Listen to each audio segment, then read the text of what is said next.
Les musicologues du Centre d'études supérieures de la Renaissance de Tours et du Centre de musique baroque de Versailles ont mené un programme de recherche et de valorisation qui suit les déplacements du roi et de ses musiciens, de la fin de la Renaissance au tout début du XVIIIe siècle, du règne d'Henri III à celui de Louis XIV.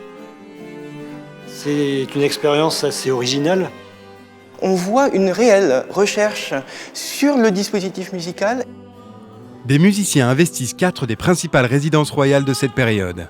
Les châteaux de Blois, de Chambord, de Saint-Germain-en-Laye et de Fontainebleau pour rejouer ces musiques de cour dans les lieux et les espaces dans lesquels elles ont résonné.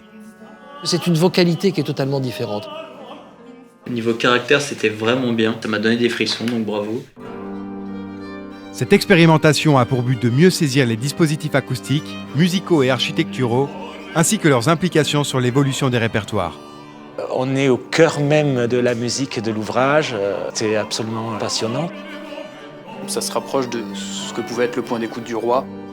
Et à notre grande surprise, ce qu'on attendait ne s'est pas vérifié, mais son exact contraire. Encore plus tonique, encore plus dynamique. Allez, même chose. Et... Ces enregistrements audio seront utilisés dans des applications numériques. Elles permettront aux futurs visiteurs de s'immerger dans ces sons spatialisés pour leur offrir l'expérience inédite d'écouter cette musique selon les conditions de l'époque, comme s'ils se trouvaient jadis, parmi les musiciens, à la présence de Sa Majesté.